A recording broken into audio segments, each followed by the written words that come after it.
Hey there, welcome to Science Fiction. My name is Salim Suterwalla, and as always, I'm joined by my friend and co-host, Carl Eames. Carl, how are you? I'm doing all right, and managed to dodge the blizzard. I mean, not necessarily. I mean, I'm in the blizzard, but I wasn't in the weather driving today. How about That's you? How good. did you fare today? I work from home, so I was good, and I am now off for the remainder of the year. So I am excited. I will have some free time to do stuff. I know we said we were going to review Avatar this week, but I just didn't have the time to go watch it. I will watch it obviously in the next couple of days. I mean, not next couple of days, but like sometime next Monday or Tuesday or something like that, so we can review it on Thursday. But yeah, I just got super busy with work, just kind of wrap stuff up for my vacation, and then yeah, other than that, everything is going well, and I'm excited that I'm going to have like essentially 11 days off in a row. It's funny. I had 4 days vacation days left for the year, and since like Christmas and New Year's fall on the weekend, hmm I'm getting 11 days off in a row because like I'm getting like to observe. So like Christmas, for example, tomorrow we get off for New Year's Eve, which is on Saturday, and then hmm we get Monday off for Christmas, which is on Sunday, and then again New Year's Eve is I think, or so I should say New Year's Day is like on Sunday, On Sunday. so we get that Monday off. So basically, I milked 4 days into an 11 days vacation. Gotcha. so that's it's pretty nice. It's pretty nice, and I didn't plan it originally like that. I just like took 4 days, like I mean, I try to do it that way because obviously it does give me extra days, but I didn't realize it was going to give me 11 days off in a row. It's normally like not like 8 or 9 or something like that because of like one extra holiday. Because usually Christmas and stuff falls in the middle of the week. Just by luck, this year both holidays fall in the week. Obviously, since I don't work the weekend, give you observe following week work day off. So it works out pretty well for me. But how about you? What's new with? Not much. Like I said, I worked yesterday to make sure I was off today. Didn't want to be out in I that lost again. blizzard there, and yeah, not a whole lot going on. I'm finalizing my next action figure, so I'll be painting that over the weekend. And yeah, that's about it. Just been catching up on some anime. I'm watching Chainsaw Man right now for the first time, and Um, yeah, some other stuff just getting caught up on. Not a whole lot of busy things. That's cool. Yeah, that's awesome. You're getting that action figure set up.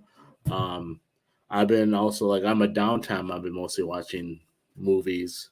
Um, I watched. I know you say you don't watch a lot of Christmas movies, but I watched the recent. It's the Violent Night. It came out this year, or just like a month or two ago. Is David Harbour Oh, that went okay. movie. Yeah, yeah, it was pretty good. It was fun. So I would recommend whoever hasn't watched that yet. I would recommend watching it. It's a good movie. It's basically the premise is essentially like David Harbour's Santa Claus, like the real Santa Claus, and a house that he is delivering presents to has been under siege, and basically he gets caught in saving the family. Like they show like a lot of stuff. I don't want to give stuff away to make any spoilers. I know we technically give spoilers on this show anyway. We're not reviewing Violent Night, so I'm not going to give a lot of spoilers away. But yeah, it's a fun movie. It's just an action movie that is just stupid fun. I would recommend for people to check it out for sure. But yeah, we do have a fun show today. Be continuing our tier review or tier list thing that we've been doing. So continuing with the MCU, now we're moving on to phase 2 for MCU, and we're going to just give our thoughts on the movies. So kind of give a idea of the movie in phase 2. I'll kind of give a brief movies and like I suppose shorts too. Um, just kind of give an idea which ones we're going to be talking about. So we're going to be talking about list or tiering Iron Man 3, Thor: The Dark World, Captain America: The Winter Soldier, Guardians of the Galaxies, Avengers: Age of Ultron, Ant Man, and then the Marvel one shots like the shorts, if you will, are Agent Carter, and then All Hail the King. So those are the ones that we're going to be tiering, and we're doing it through like S through D essentially. So yeah, let's get started. We'll start with. I guess we'll just go into order I just listed. So let's start with. Or did you just want to go from like top to bottom? I Doesn't matter. guess. Whatever you want to start with. Well, yeah, okay. So let's start with Iron Man 3 first because that came out first of phase 2. Where did you, Carl, have Iron Man 3? Well, personally, about Iron Man 3, I think I kind of mirror the same way I felt about Iron Man 2, in that I like it a lot more than a lot of people seem to. Because I remember people hating this movie when it came out, and still apparently do hate this movie. But I think it's actually the worst one of the three, but it's got to be one of the three. It has to be the worst. So Really? I do. Well, I'm not saying it's bad, but I'm just thinking No, it's I'm saying you think yeah. it's a worst of like you thought even it's worse than 2. Yes. I actually think 2 is the worst of the Right. 3 Iron Mans. Okay, Yeah. For me, War Machine made Iron Man 2. Just him that's being fair. there, and the super cool scene at the end where they're back to back and they're shooting That's fair. lasers and stuff like that. Like, that was super cool. And I then think that's going I back think to that's that, a shot out of the comic book, right? With the back to back like that. If I mm, can't I'm not remember. sure. But then also the retcon of Iron Man saving Peter Parker at that time, and that being the first time that they met at that Tony Stark Expo or whatever it was called. Because again, that was totally not planned for, but the fans wished it, and they made it canon, but that's still like a nice little Easter egg. Now, sure, I'm not saying Iron Man 2 is the best movie or a great movie by any stretch of the imagination, but I do think it's better than Iron Man 3. That said, I Wait, still like which Iron Man one? 3. Which Easter egg? I missed Do that. you remember in that Tony Stark Expo? Or maybe it was Uh Iron huh. Man 1. It could have been Iron Man 1. Maybe I have those flipped. But there was a expo where everyone was being attacked, and Iron Man saved that little kid, and he had the Iron Man helmet on, and he held his hand up to shoot the blast, Oh, and then right, Iron Man right. came through, and it was just a random kid that he saved at the time, but Mm-hmm. fans was like, yo, wouldn't that be cool if that was Peter Parker? And there just was a lot of people talking about that online, making up their Oh, own okay then. fan theories and making their own Oh, fanfic okay. of it. But later on, they did just went and said, you know what? You guys, it won't hurt anything to say that that actually was Peter Parker. So it was Peter Parker. So they're saying that it Okay. is canon that it was Peter that he saved there. But at the time, it was just some random kid. Okay. Um, so with that said, like I said, I like Iron Man 3. I think it's a cool movie, but I don't love it.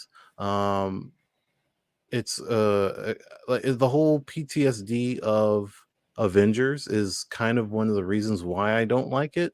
It's not that it's not realistic. I think that's kind of what the problem is that it is realistic. I don't need it my fantasy comic book movie to be realistic in that Mm-hmm. regard. Where he, sure, like again, it makes sense that going through what he did, but I didn't necessarily feel that was a need to go in that route. Now, one of the reasons why they did though, because they were kind of flirting with doing the demon in the bottle storyline without actually having him being a drunk alcoholic. So they were kind of trying to do that without a whole bunch of alcoholism. So I understand that aspect of it, but I still didn't like the way the route they went. Would rather if him actually have been an alcoholic. That said, visuals were good. The suit looked cool. Did drag a little bit at the beginning with the whole little kid at the beginning. That whole thing, and villain wasn't great at all. I would have rather it been someone else for sure. Yeah, So like they yeah, could have done go ahead. like yeah, they could have done like the Mandarin, but not have like the actual Mandarin, but like not have him been like a racist depiction. Like they can change that if they want. I understand why they changed the Mandarin for sure, and obviously Mm-hmm, later, much later on in Sung Chi, they kind of make fun of it, especially the comic book version of the Mandarin.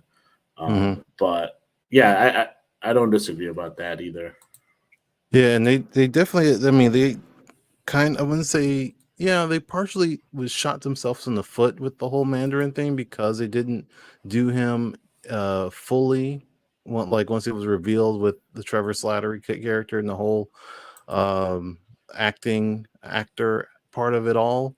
Um and then not, again, they could have just gone with the actual Mandarin, like you said, and not gone down any kind of racist depiction or anything like that, has some representation, but they decided to play it off as a joke. And those things can only go so far with so many people, and for me it didn't go anywhere. So I didn't like it at all, that part of the They, villain. Yeah, they might have been better off just having like not Trevor Slatter being an actor, but like Ben Kingsley actually being the Mandarin, and then maybe doing like Guy Pearce is like his one of his like subordinates, if you will, like that kind of like the Mandarin's controlling this guy. That might have maybe been a um better route because like I guess the Mandarin like the way they depicted him in there kind of fits to what they had the 10 rings as originally, like the group of people that that originally captured Tony in the first movie. um Mhm, so that kind of fits to that theme, if you think about that too. So mhm. Yeah, so for me, I want to put it at a. I mean, we can make a like a B minus if we want to, but that's kind of where I feel it. So I would just rather just keep it at B. B or C is how I feel about it. I guess it's not the. I think it's the worst of the three, but I don't think it's an awful movie at all. Yeah, I mean, I have it like at B/C as well, so I'm fine at leaving it at B. I just like the um I always watch it. I always tell you I watch it during Christmas because it's a Christmas movie. That's what I call it, a Christmas movie. Did you watch Um, it this year? I did. I have already watched it. Mhm. It's on my rotation of all the Christmas movies that I rewatch during Gotcha. Christmas time. Um, I kind of like them trying to build up to him coming to terms with, because like obviously that whole thing with him deciding not to get the surgery to have, you know, be dependent on the tech that, that's in his chest, like that kind of became, he kind of became dependent on that, and that kind of became who he was. And obviously he needed that in there because of those little bits in his the metal shards in his chest that could go to, that could kill him. um but I kind of like the build up to that. And like I said, I didn't like what they ended up doing to the Mandarin. And I understood why they did what they did. But yeah, I mean, like I just thought it was a fun movie. It's like I said, it's probably my second favorite. I get an Iron Man 2. Like I love the War Machine part, but I don't know. I feel like the shockwave, the Whiplash character kind of ruined it for me. The villain, Whiplash villain, kind of ruined it for me. How they portrayed him in there. I feel like there wasn't enough justice done to Hammer. Um, I don't know. It just feels like, so. I feel like to me that was like this the third best Iron Man. But yeah, I don't. I'm good with it being at B minus or whatever you want to call it. Um, so yeah, let's move on to the next one that came out in Phase Two was Thor: The Dark World. Um, Now this movie to me, the first two Thors are like kind of tough. Like, they're not, they were trying to really get audiences to relate with Thor character, so they kept trying new things with him, like, because they change a lot. Like if you look at his, like, for example, like the hair with Chris Hemsworth in the first movie, like he's super blonde, and his eyebrows, they blonde his eyebrows too. In this movie, they kind of leave his regular hair, like his dirty blonde hair, if you will. And they kind of changed his character a little bit more to be less serious, not as serious as in the first movie. And then as the movies went on, you saw more like lighthearted Thor as opposed to like um dark. Like I feel like my favorite Thor, not to kind of get off on a different tangent, is probably in Infinity War. That's probably my favorite Thor. Like obviously he's going through a traumatic situation, but just like the way he's in that, I feel like it's probably my favorite version of Thor. Um, but yeah, I think the Dark World. Um, it had its good moments, but overall, I didn't. It's probably one of my least favorite MCU movies. I think I personally have it in D. I just think like, again, with Natalie Portman's character, like she's such like a weak character, and she's such like a, like one of the reasons why she left. She's supposed to be this brilliant scientist, and again they show her as this weak damsel that just again needs Thor to save her. And she's just, in that sense, it's just kind of like whatever. And then the whole yeah, the whole the movie, well, like I said, the plot line is fine. It's whatever. I didn't really care for like the villains either. Like they're not like anything um like memorable, if you will, Mhm. like the dark elves. So yeah, I mean, to me, like overall, I just felt like it was probably one of the weaker MCU films, and that's where I personally have it. I have it in D. Well, couldn't agree with you more. I mean, if we had more letters on this list, I'd put it lower. I Right. think it's absolutely for me the worst MCU movie without a doubt. Like it's if anyone asks, that's the first movie I'm going to think of is Thor: The Dark World's worst MCU movie by far. And that said, I've watched this movie so many times and like on TNT or Yeah. like whatever. Like it's just on, and I'm like in a hotel room, and like, yeah, okay, whatever. I'll just put it on. Yeah. Like it's. I don't think it's a bad movie. I just think it's a bad MCU movie. So Right. still think that it's better than most other bad movies. No, Um, 100%. For example, yeah, like a Morbius. It's like it's still yeah, better than absolutely. Morbius. Morbius was just trash. Absolutely. Absolutely. That's a perfect example. I would rather watch Thor: The Dark World over watching Morbius or even Venom 2, honestly. Right. Hmm. So that said, it's just the worst MCU movie, but it has the worst villain of all of the MCU in Malekith by far. Like is a terrible depiction of Malekith. Malekith is like he's practically a jokester type of character, like not quite like um a jester, not quite like a jester, but Hmm. still kind of little floaty in the air. He's an elf, like a little kind of like a fantasy thing. They made him more like a brooding, silent type character, and it was just stupid and not really I good. like I even Yeah, I think like the justice they've done to the Thor villains, like even I was upset with like the Frost Giants because like while they make them big in the movie, but like in the comics, they're literally like huge. Mhm. Like they're giants, and then in here I feel like they're tall, but they're not that much bigger than like as big as they should be compared to like Thor, um, and and the rest of the Asgardians. Like so to me, and then like yeah, they kind of they yeah, I just like I feel like the Thor villains they haven't really done justice in the first, at least in the first two movies. I feel like And though I will say, because I meant to come back to this, so Chris Hemsworth has said, particularly recently, I don't think is something you'll have heard him said over the first couple movies, but he did say that he likes to or he wants to reinvent the character every two movies. So the first two movies were very similar in tone and how he depicted Thor and so on, and then he was reinventing Thor for the next movie, which would have been Thor Ragnarok. That's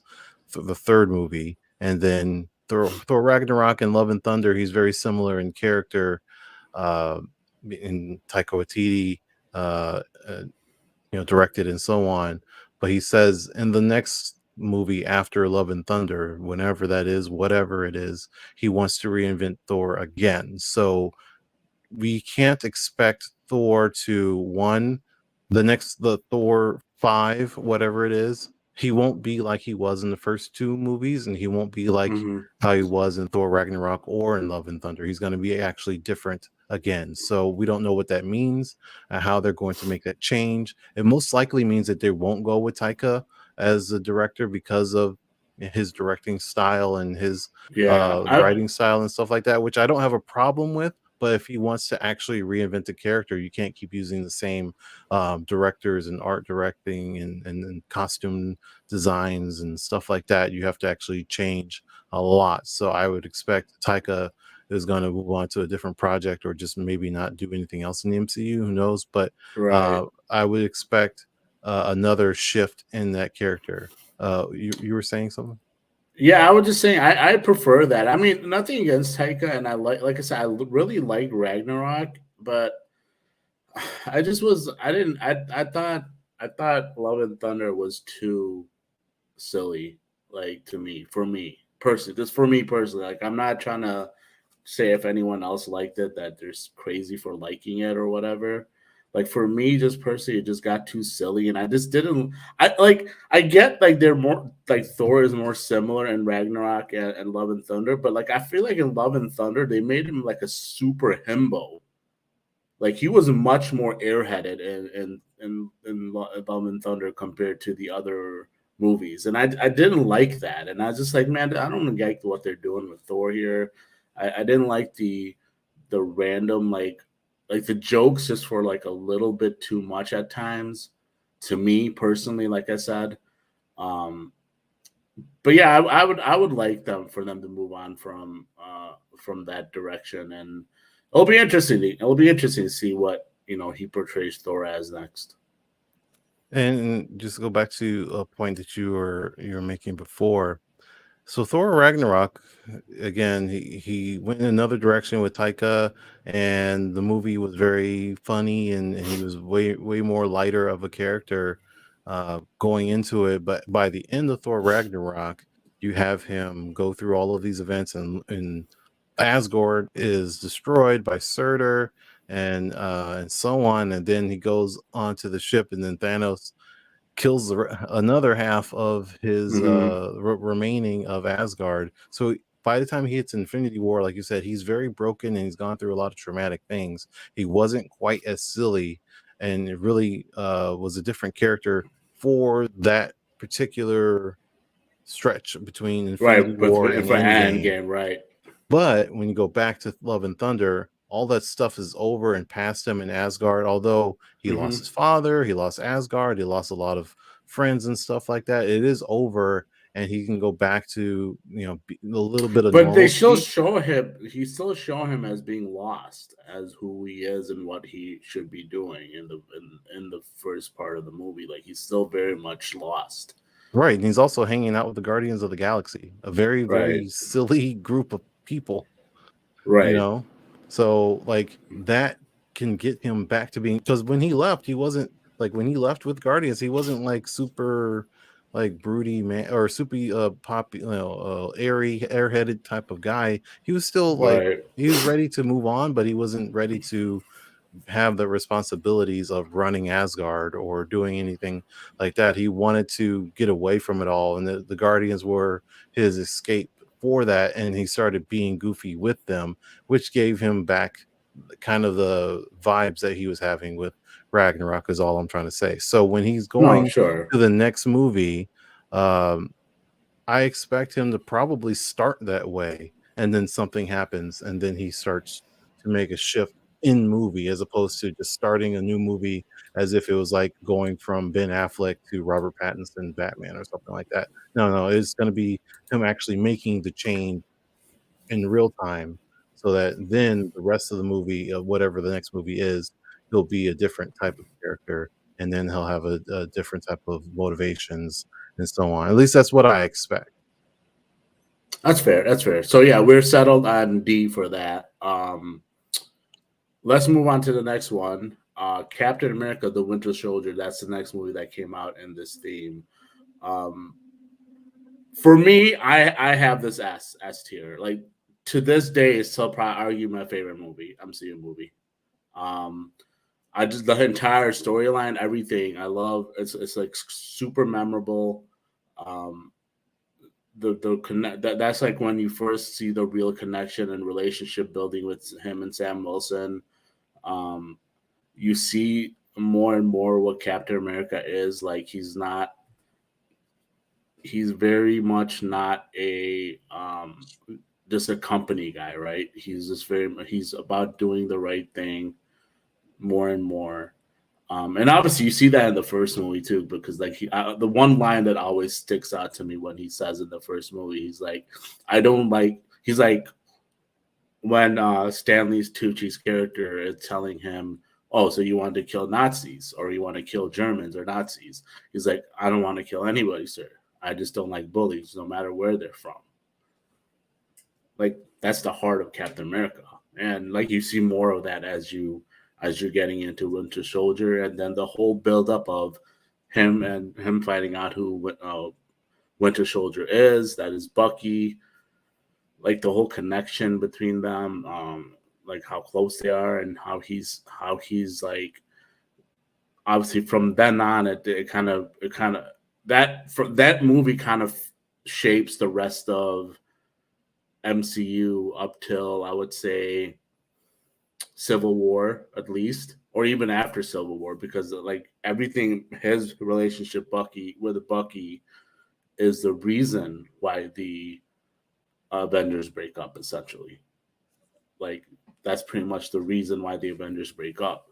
Um, but yeah, this like to me, like I said, easily still, arguably still my favorite MCU movie. Very this per like the entire movie from the start to finish. I feel like it's near perfect, if not perfect, the way everything went about with it. Um, and then obviously like the whole suspense with them coming down, where Shield was infiltrated by Hydra long ago. And it's interestingly enough that kind of I know we talked about this before, but when they were doing Agents of Shield, there was like a kind of a mystery around Agent of Shield too, and as far as what was going on in the show, because it was kind of confusing. Like what, and I guess you told me that they didn't even know that this was going to happen. I thought they knew, and that's why they were working around that. Because I remember at that time I was still watching Agents of Shield, but I guess you said they didn't even know. So they and then looking back on it, it's like, man, that it makes sense why everything was so confusing Mhm. for that season. I was like, where are they going with this? Like, Yeah, they knew was what was in the trailers, but they didn't know that they were actually going to take Shield down in the movie. So like the next week, that's what they shot, was like over the course of the week of the movie coming out, and then the next episode is what they shot and put on screen or put on air for the Shield coming down, and had to pivot the entire season because they didn't know that Shield wasn't going to, because again they were trying to be in line with the MCU the best they could, but they weren't working directly with Kevin Feige. It wasn't with Marvel Studios, it was with Marvel TV, because Marvel Studios was a separate entity, and it was with Jeff Loeb running Marvel TV. So they just didn't have the communications, even though in the marketing it was always about it's all connected, is what they were saying. It's all connected. The right. Netflix stuff and the Marvel's TV stuff that was on ABC and Marvel Studios, it's all connected. But it really, in earnest, it wasn't until Marvel Studios took over Marvel TV, and the first Marvel TV show on Marvel Studios was WandaVision. So that's the first one. Oh no, my action figures are falling. um, but But yeah, like yeah, that was it. Like for sure, it is absolutely still up to me one of the best, if not the best, MCU movie there is. Period.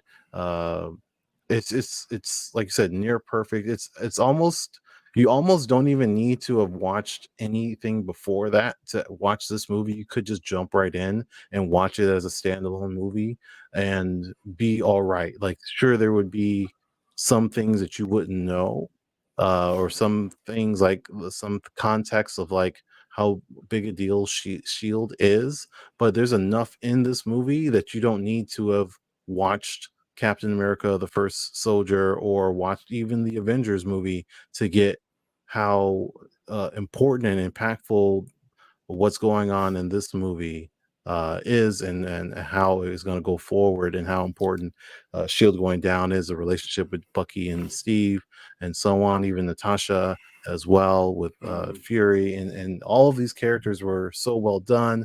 It was like a great espionage action movie, and really great fight scenes. The knife fight scene with Bucky and Cap was really awesome. Um, didn't need a whole lot of like flashy superpowers either, because this was basically what enhanced super soldier guy, Yeah, girl with versus another, guns versus a yeah, guy with a metal arm with versus also enhanced super soldier powers. and yeah, and then there's Batroc. He fights really good and flips around a little bit, and Nick Fury got an eye patch and a gun. So it wasn't like you needed Spider-Man or Iron Man or Superman or whatever for this movie, but it worked really well. So they did a knockout job. It's by Yeah, far and one of the there's best really cool movies. action scenes too, like the when he's escaping Shield's headquarters and he takes down um that jet that's coming down to get him. Yeah, Like yeah, just such a badass scene. Like him riding the motorcycle, jumping on the top with his shield, and just absolutely destroying that jet that's coming down to try to get him. yeah. There's That's the really cool elevator too. fight that was really Yeah, sick. The one of my favorite things what like he realizes what's going on and he's like, if anyone wants to get off, speak now. Because he realizes right away, all right, they're about to try to attack me. So yeah, other iconic scene where he's like pulling the helicopter and you got all his like muscles, just like ripped chest and biceps as right. you're like pulling this thing Like one back. of I'm the like, yeah, dang, my God. yeah. Yeah, that this is how it goes to be. Like we're like really romanticizing Bill. Like it just shows like how much we love this movie. It's Right. like yeah, it's easily S tier.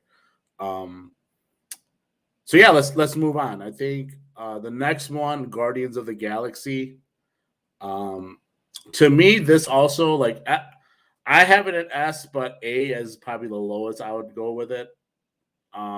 Personally, like I said, I thought it was fun. Like this. So originally, when they announced they're doing Guardians of the Galaxy, like pretty much, I would say most people, even unless you're like a hardcore comic book reader, you had no clue who the Guardians of the Galaxy were, probably.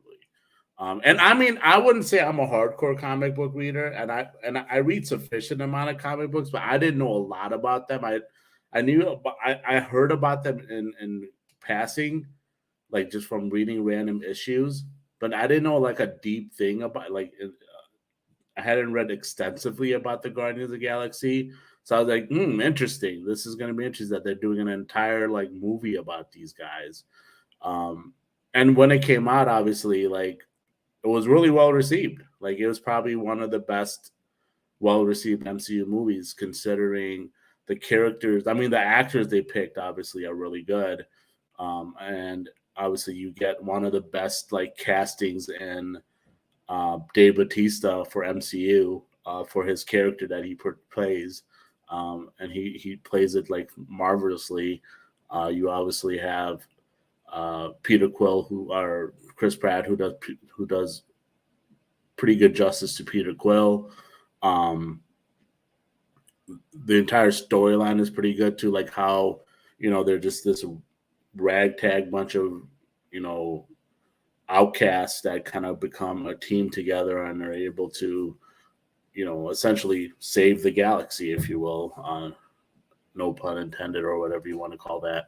But yeah, like it was just it was a really good, done movie, and it kind of shows you like at its peak when MCU could take a movie characters that not a lot of people know about, and then just make it into something where it's like, oh man, everyone, all the audience, obviously the comic book fans just loved it, and then the general audience that are very casual, just comic book movie fans, just absolutely loved it too, in general. So yeah, for me, like I said, I had it in S tier. A would be the lowest I would go with it. Like an A would be like you would have to convince me in a sense that why it should be an A. Well, let me convince you why I think it should be an A, because I really like this movie a lot, but I don't love it. But I understand there's like a lot of people. It's kind of like well, at least at the time, you have to remember at the time, like I said, a lot of people didn't know a lot about it, but also at that time, this was 2014, we a lot of people were starting to experience their first MCU burnout moments. Like they're feeling burnout from watching so many comic book movies, because before this, comic book movies were pretty rare, and the only good ones were basically Batman, and even Batman movies were still hit or miss. You know, you got Batman and Robin and so on. But in, comic book movies were hit or miss, and they were coming out so frequently, and people were starting to get burnouts. Like, oh, I gotta, especially with watching what is Guardians of the Galaxy. I don't know what that is. I never heard of it. I don't know these characters and so on. And for me personally, I like you, I didn't read Guardians of the Galaxy. I didn't know a whole lot about the characters. I knew who Groot was. I knew who Gamora was. I actually was familiar with most of the characters individually, but not as a group, and never really read anything in particular about them. Um, that being said, their depictions were great. But I do want to say I think that Drax was actually the weakest character in the first movie. It wasn't until Volume Two that I think he stole the show in Volume Two and was the best character by far. But in the first movie, I think he was the weakest. I think the best character in the first movie between like Rocket and Star Lord, I would say, are probably the best ones of the group, with a little bit of Gamora in there, but she really shines also in Volume Two. Um, but that said, yeah, I thought that the what really sold the movie was the music. James Gunn picked an incredible soundtrack to go with this movie, and it's one of the reasons why people started liking comic book movies again, because it's kind of like Deadpool and how people were experiencing burnout with comic book movies, but then Deadpool comes out and is so refreshing and different and something they hadn't experienced, that they were just like, oh wow, I'm a hardcore Deadpool fan now. People became hardcore fans of Guardians of the Galaxy because how great the music was and fun the characters were, and being off world. It was the first movie that was like in space in the MCU, so it also just set the precedent of what space is like in the MCU. Because they revisited that with Volume Two, and then Thor Ragnarok, and then other stuff that has been in space or has space involved. Uh, but still, it was a little too silly. Like, he literally did defeat Ronan by dancing. So, like Kevin Bacon. So it's fun, and for me, and I thought that was cool, but at the same time, that's not what I wanted or expected, any type of thing like that. Also, this is also still that era where villains were kind of one and done and got killed and didn't come back, and you know Ronan's such a powerful and great character, but now he's just kind of dead. Stuff like that. His motivations were a little weird, so I don't I didn't love him there, and they even squander him again in Captain Marvel, but that's just is what it is. So yeah, I don't think it's as pitch perfect as a Captain America movie, as Captain America Winter Soldier, but it's still not so bad. It's not bad. It's not bad at all. It's great. It's fun. And I do like it. It's still the best Guardians movie until Volume 3 comes out, at least. So yeah, I put it at A, because I don't think it's that perfect, but it's close, but I don't think it's that good. Yeah, I mean that's fine, and like I said, we could leave it put it at A. Like I don't think it's like near perfect or anything. I just thought I think it's one of the better MCU movies. Absolutely. Um, so to me, like I would have it up there. But yeah, I'm good with it being an A. I'm not like too distraught about your reasoning for having it an A. So yeah, that's fair. Moving on, so the next movie that came out was the second Avengers movie. It was Age of Ultron. Um, this one's interesting. Like, so it gets a lot of hate overall. Hmm. I feel like more hate than I like. I personally like. I get it. I don't think it was. It was. It's not like one of the best MCU movies or better MCU movies even, but I feel like the hate gets a little bit overblown Yeah. to a degree. Like I think when you look back at it, I think it builds a lot of memorable and important parts of what the rest of the MCU, like at least the rest of up to what phase 3 through phase 3, the importance of what everything that happens in there is gonna come about. Um, I like the dynamics that they're still showing between the team, like that they're still kind of learning to trust each other.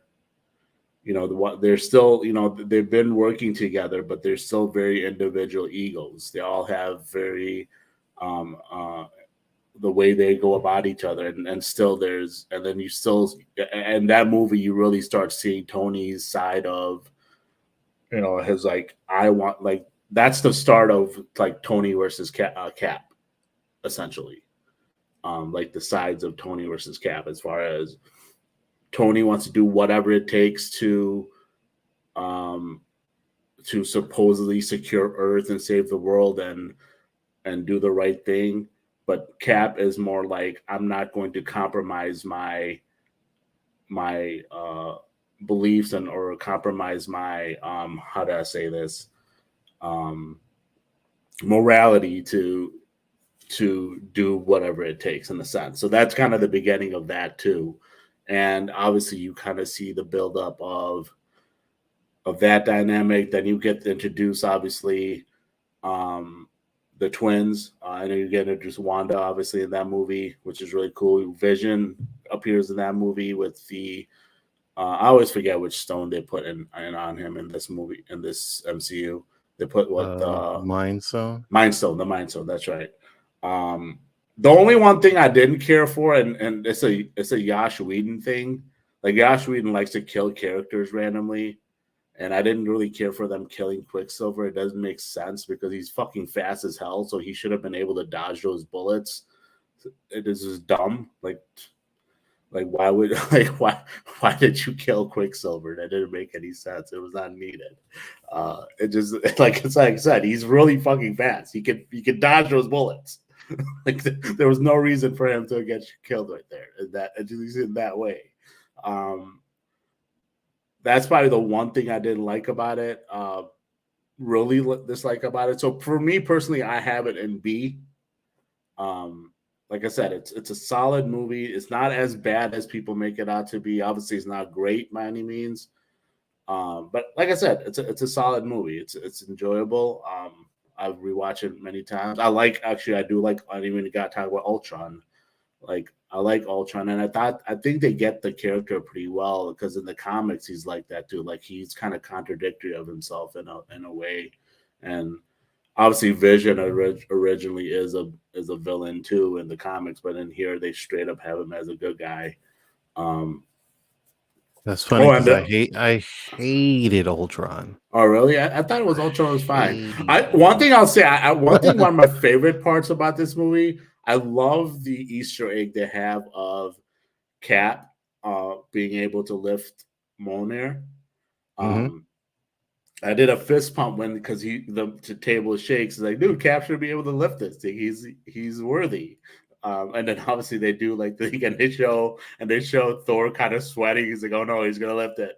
And then obviously later in the movie they show Vision just straight up lifting Mjolnir, and then he kind of just, that's kind of a fun scene to kind of show, like, yeah, we can trust this guy. Because he's able to lift Mjolnir, so obviously Well, so can an elevator. Is an elevator worthy of lifting being Thor? That's fair. But Right? no, yeah. But yeah, it's kind of it's funny. That's why I'm like, yeah. But so yeah, I have it in B. How about you? Where did you go with it?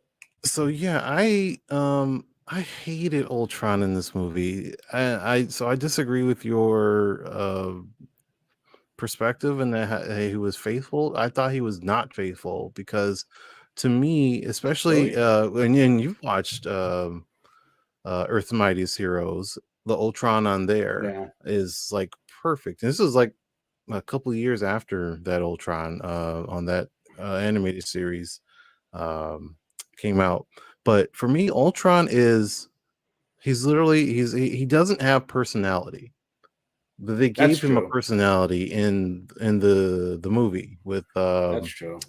I forgot the voice actor's name, which Spader, James yeah, Spader, I think. James Spader, right. So I think James Spader's voice is good for Ultron, but they gave him a personality and made him like like a human, right? And That's have fair. more human characteristics and thought patterns than he should have, because he should be more analytical and he should be more cold and calculating in my opinion. Because I mean, they had aspects of that for sure, because it's kind of like um to go in a different direction a little bit, where like the X-Men animated series is a good example, where they had the Boulevard Trask.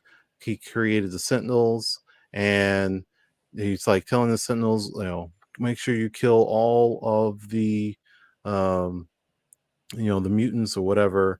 And then the Sentinels get reprogrammed, and they're killing all of the humans, and we're like, mutants are humans, and it doesn't really matter, because they're the same, you guys are the same thing, they just have this genetic, this deviancy, they have this genetic X gene, but they're still human, so all of you are capable of making mutants, so we'll just kill all of you. Like, that's kind of how Ultron thinks in the same way. And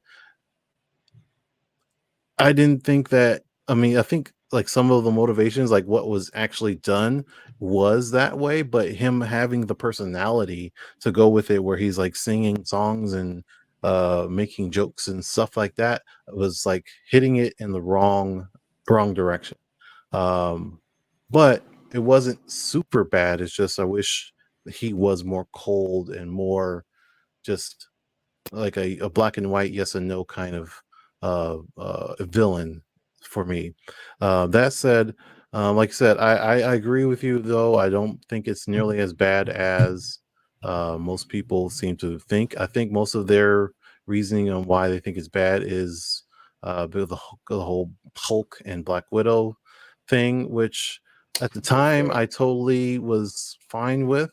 I didn't I didn't see what the problem was, as most people thought that it made her a weaker character because she was so strong before. And for me, I'm like, it, just because they made the woman have a vulnerable position, like she has emotions or she wanted to have a relationship with someone, doesn't make her a weaker character, right? It doesn't take away from, she's allowed to have desires, like she can have pleasures, she can have someone and want someone and be wanted by someone, like she doesn't have to be single forever to be a strong woman, right? So it doesn't make sense to me. Although I still would have rather her and Steve have gotten together, especially after Winter Soldier, where I thought that was what they were going to do, and have and ship Captain America and Black Widow. I would have been way more happier if they had did that in Winter Soldier, but it was just business, I guess. Um, but at the end of the day, like I said, it did, and it was also like really funny seeing people's retrospective come back to the movie after watching Infinity War and realizing, hey, just like Thor: The Dark World, hey, like they actually referenced this movie, like they don't forget about it, like even though it's bad, they still took things out of the bad movies and brought it forward. What do you mean this happened in that movie? I didn't know that, I have to go back and watch this sort of thing. There was actually a lot of this phase, like everything in Infinity War, a lot of it was established in between Age of Ultron, Thor: The Dark World, and Iron Man 3 and Ant-Man. Like a lot of it. Um, so all of these movies are like actually really important for the larger narrative of the Infinity Saga. Right. Yeah. So yeah, we agree. B um, is good for that. Let's move on. So the next one is the final movie in Phase Four. Uh, that came out in 2015 as Ant Man. Um, so Ant Man is funny. Like the series in general, up till I would say the third, no, the second. Well, yeah, it's the second movie. Well, I mean, even part, not even the second movie really is like it's just a small part of the second movie. Like Ant Man is almost like a standalone movie in its own. Like it doesn't really relate much to the rest of the MCU outside of like name dropping like Tony Stark. Obviously, you see like him being Hank Pym being part of Shield, and how they want his tech and blah blah blah. But it's kind of stands on its own. And honestly, I think wasn't this one like they had like a bunch of directors, like they had a Yeah, lot of script issues, and then they had to have like various different directors that dropped out and they had to it get was new ones. Edgar Wright, the same person that did the Scott Pilgrim movie. He was originally the writer and director of Ant-Man, and he had pitched this to Marvel well before the MCU had even started. So it was supposed to be, and what he originally wanted it to be was an independent Marvel movie, but just not within the MCU. But between Marvel Studios slash Kevin Feige, he's like, no, we need this to connect to the larger part of it. So right before the movie started, maybe he started shooting some of it, but Edgar Wright dropped out of it, and that's where they got Peyton, I forgot his last name, to do the rest of the movie and to come in, and he ended up doing Ant-Man and the Wasp as well.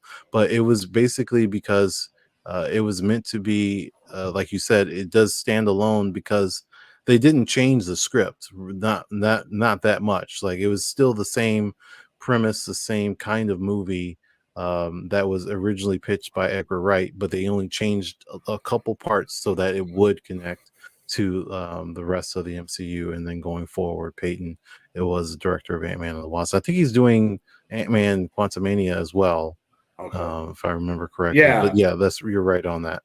Right. So yeah, and it's like so when considering all that, like and like I like Paul Rudd. I think he's a good actor. He tends to make fun movies. I liked how he used his silliness in a sense and incorporated it in this movie. I like them. You know, this was more of a lighthearted movie compared to like other some of the other MCU stuff. I mean, I guess like MCU, I shouldn't say that. MCU in general is lighthearted. Um, but yeah, to me, like I said, you know, this the villain like the villain was a little weird just because like the Yellow Jacket is like in the comics is Hank Pym. It's not really like I can't remember if this guy is ever the Yellow Jacket in the comics. But yeah, like I thought it's a fun movie. It's a solid movie, and considering all the things that it went through, like I put it in B personally. Um, I thought it did well with the flow. Like it had a good mix of action and comedy as well. Um, and yeah, I just like I said, I think it's a solid movie. It's obviously it's not a fantastic MCU movie, but I feel like considering everything it was about, it's definitely better than a lot of other MCU what other MCU has done like in general overall in all their slate. Yeah, if I remember his name correctly, I think it's Danny Pena. I think he stole the show in this movie, even though like All he's right, not right, right. He's not like the main character, but like it's the comedy of this movie that really makes it shine.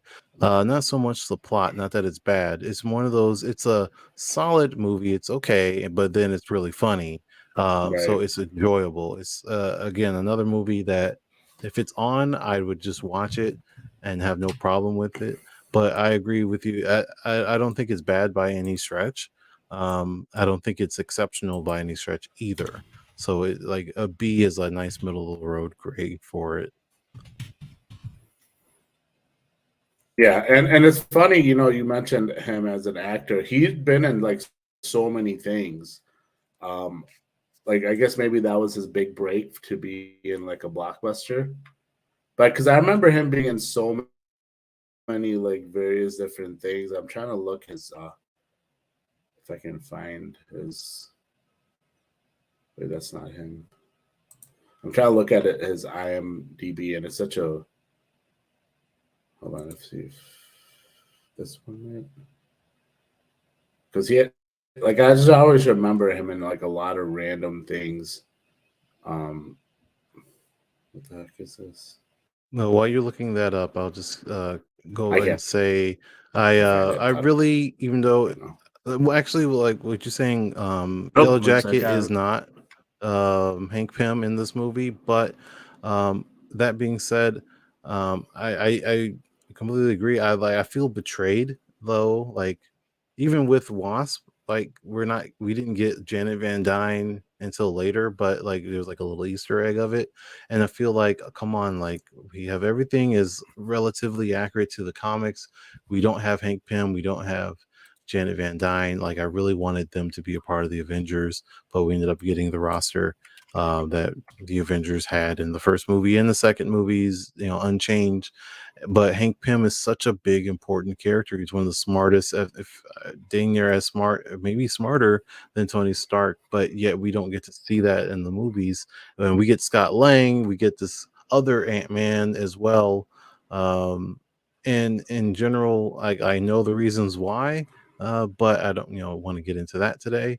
But in general, I would still have rather at least had Janet. I still would like to have Janet being a part of the Avengers, but not Michelle Pfeiffer. I mean, love her, but in general, that's not the Janet that I would want to be in the Avengers movies. So unfortunately, it's not going to happen, and I don't even know if Hope is going to ever join the Hope Van Dyne is ever going to join the Avengers formally, which would be interesting if she does. But yeah, you got what you're looking for, No, I want it. Yeah, so Michael, it's Michael Pena. Michael But yeah, Pena. he's There you just go. like if you look at his IMDb. Yeah, yeah, you look at his IMDb. He has so many small roles like that he was in. Like, he was in Eastbound and Down, uh, Battle of Los Angeles. Um, I'm trying to Tower Heist, Gangster Squad, American Hustle. Like yeah, there's a lot of random stuff. I can't remember how big his roles are in that. He was like in a show of episode of CSI, or did he play? Yeah, he was in one episode of CSI. Um, he was in a couple of episodes of NYPD Blue, ER, like a couple episodes of ER. So yeah, he's been doing movie and shows and stuff in such a long time, and like I guess he finally got his big breakthrough around that time. Um, unless I'm missing something else, if there was another bigger movie that he was in, I can't. Like I watched American Hustle, and I don't think he's that much in American Hustle. Like I think he has a smaller role in that movie. He doesn't really have a big role in that movie. But yeah, like I say, yeah, he was really funny, and he was probably a big part of that movie as well. So yeah, so we have that at B, but we both agree it's a solid movie. Um, let's move on to the shorts now. I will say that I did not watch Agent Carter. I didn't know about it. I know there's a show, like an actual show for Agent Carter, but I didn't know there was a short for that. So I personally didn't watch it, so I can't really comment on it. So I'll let you take off on Agent Carter. All right, so Agent Carter it's like 15 minutes long. Both of them are about 15 minutes long. All Hail the King and Agent Carter. So this was right after I say Avengers. I believe this came out right after the Avengers movie, but it's meant to take place right after the Captain America first Avenger movie. So it is a prelude to what would end up being the Agent Carter series that was on ABC, and it's very simple. It's not anything super complicated or even amazing, but it's not bad. It's a decent short little thing, but it does lack a little bit. Like I could see what the points they were making. It was just highlighting the misogynistic time period, and that they were essentially what they did is after the war was over, they were saying, "Oh, she's traumatized because she lost Steve. She's not So they gave her basically a desk job where she was supposed to be like out in the field, and she wanted to be out doing work, but they put her at a desk job, uh, just try to hold her back. And then she ended up just kind of rebelling a little bit and taking a quick mission and showing her skills and her. And it was supposed to be like a 5-man mission, but she ended up doing it all by herself. Some of the stuff was kind of cute, some decent action in there, but some stuff is just like, yeah, the writing just kind of on this, but it's not, again, it's not awful. It gets the point across, and you see what she's capable of. And then at the end, again, it's the whole point of the Agent Carter show, and then this is to establish that she was one of the reasons that Shield was established. Like she's a founding member of Shield. So that this is just like the first little step for her establishing Shield, and then the Agent Carter series as it was. So we're not talking about the series, just this little short. So for me, I think it's okay. It could have been a little bit better, but it's also just 15 minutes. But it has some decent action just to be okay, but not quite good enough for me to say it's as good as Ant-Man or anything like that. Yeah, agreed. I mean, agreed. I'm not sure. Like I said, I'll take your word for that. I have not sure. Maybe I'll go. You said it's on Disney Plus, so maybe I'll go check it out and see what I think about it in general.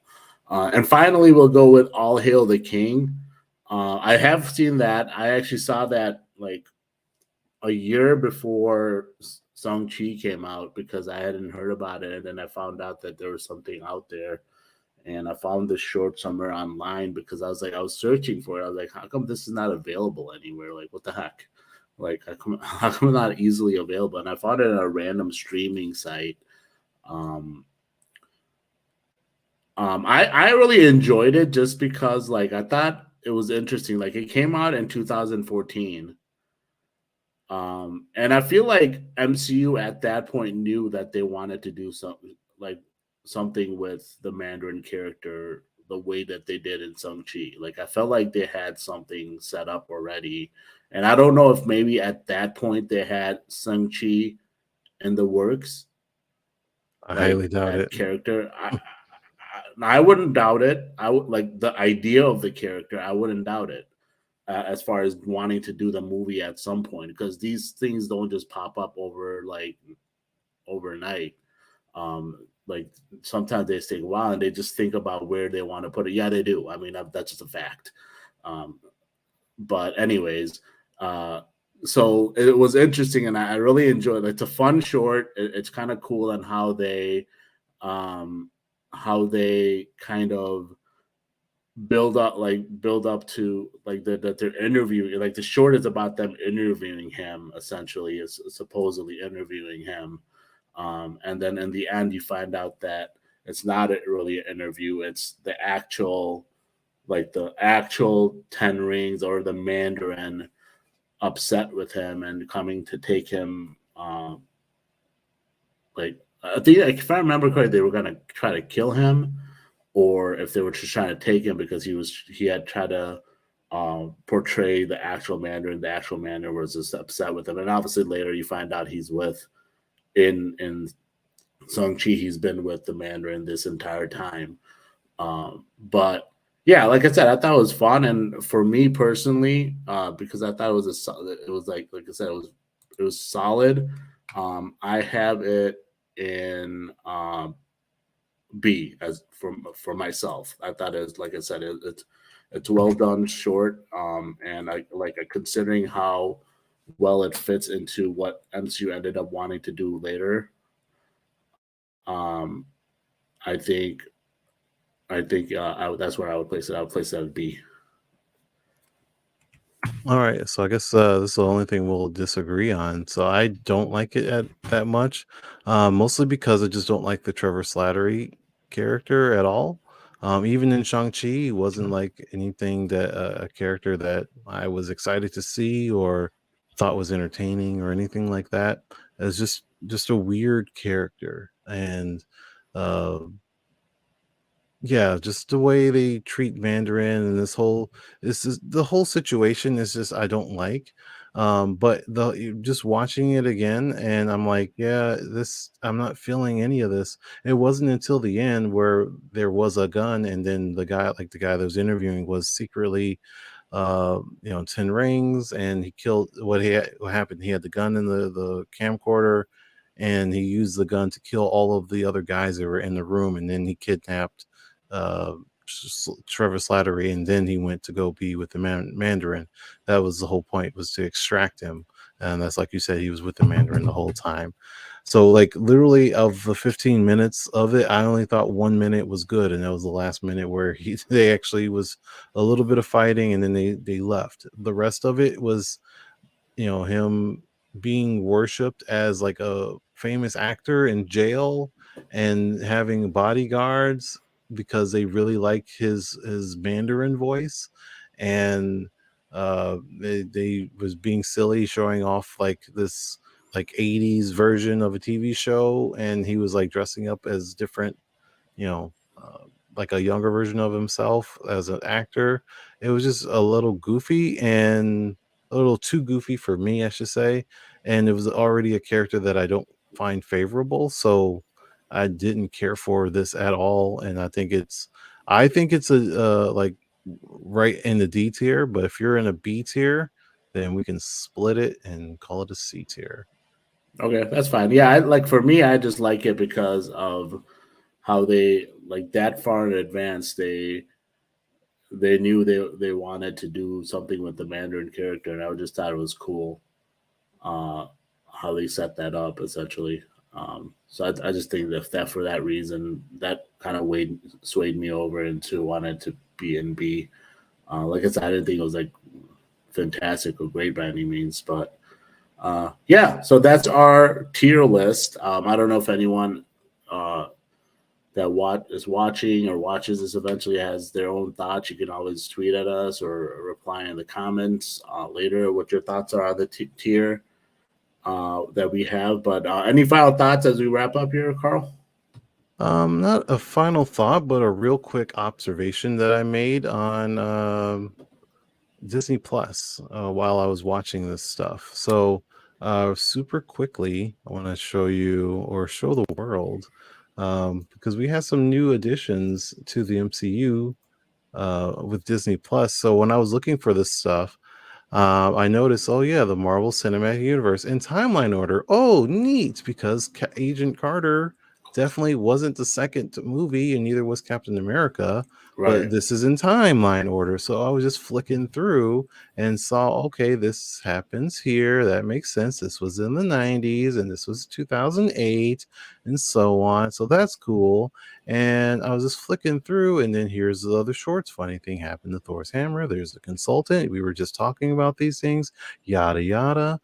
And then, oh, here's All Hail the King, Iron Man, so on, so on. And then look, it's Groot. All those Groot shorts that came out like 2 months ago are already in the timeline order, and each short, because there's 5 of them, are here, but you can see that there's first episode is after Guardians 1 but before Guardians 2, but then all of the other ones are after Guardians 2 and before Age of Ultron. So I thought that was really cool to see that officially be placed in the timeline um, in general. And now we know exactly when those took place. And then just to go over the rest of these, it has everything else in kind of the order that you might expect if you know anything about the MCU. But also, you can see some of the other things like Shang-Chi happens before Eternals. And Falcon and Winter Soldier and WandaVision before that. And here's Moon Knight and She-Hulk. She-Hulk came out recently, but it happened before Miss Marvel, which is interesting. And it doesn't have any Spider-Man here because they don't have Spider-Man movies on Right. Disney Plus. Even So the that's Hulk, the original Hulk is not in here because it's that, 21st century, I believe, right. Yeah, or they don't have the whatever, rights to have Universal that. or whatever owns So that. that would be here somewhere Hmm. if they had rights to have it. But other than that, I thought that was interesting seeing the Groot stuff. and then also kind of seeing the more recent things like Shang-Chi and Moon Knight, how they place with She-Hulk and Miss Marvel and so on. So that's where we're at. And then Black Panther obviously is not here yet, but I would think it's probably the latest on the timeline. Probably until Guardians and Ant-Man come out, we won't really know. But yeah, that's it. All right. Yeah. So obviously, if whatever you thought of a tier list, let us know. But yeah, that's a wrap for today's episode. Again, as always, please check out all our previous episodes that you may have missed on the Barroom Network on the YouTube channel and on the audio side as well, on the podcast platform side, where you can find us on all major or minor podcast platforms. Always check out all the other shows that Barroom has to offer. We will be back next week for sure. But I hope everyone has a happy holidays. Merry Christmas if you celebrate Christmas. Happy Hanukkah if you're celebrating Hanukkah. I think Kwanzaa still going on right now too. I don't know. That I is know Joe. 26, I believe. Is it okay? Happy Kwanzaa as well to anyone that celebrates that. But yeah, we'll see you guys next time. All right, happy holidays. See you guys.